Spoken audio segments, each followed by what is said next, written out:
भूमिपूजन मी केलं होतं. माझ्या सोबत अजित पवार होते उपमुख्यमंत्री. कुठे गेलं मराठी भाषा भवन? कुठे गेलं मराठी भूमीचं रंगभूमीचं दालन? का तुम्ही आमची मराठी मारतात? का तुम्ही आमच्यावरती सक्ती करत आहात? अनेकदा सांगितलं की आम्ही कोणत्याही भाषेच्या विरोधात नाही आहोत, पण जर आमच्यावरती सक्ती करण्याचा प्रयत्न केला तर आमची शक्ती काय ती एकदा तुम्हाला अशी दाखवू की पुन्हा तुम्ही कधी डोकंवर नाही काढणार, पुन्हा डोकंवर काढणार नाही. या सगळ्या गोष्टींकडे आपण आज एकत्र आलेलो आहोत.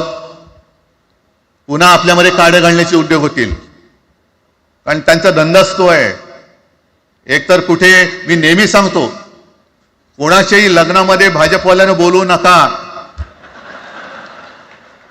येतील मस्त श्रीखंड बासुंदी पोळ्या बिळ्या खातील आणि त्याला नवरा बायको भांडण लावून दुसऱ्या लग्नात जेवायला जातील. बरं एवढं केलं तरी बरं, नाही तर त्या पोरीलाच पळून घेऊन जातील, कारण ह्यांचं स्वतःचं असं काहीच नाहीये.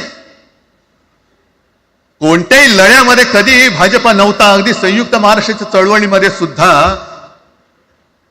भाजप हा सगळ्यात शेवटी आला आणि 57ची निवडणूक झाल्यानंतर सगळ्यात पहिल्यांदा बाहेर पडला. हे जनसंघ, तेव्हा त्यांचा जो राजकीय नाव होतं जनसंघ, यांच्याकडनं आम्ही देशाभिमान शिकायचा, यांच्याकडनं आम्ही महाराष्ट्राचा अभिमान शिकायचा.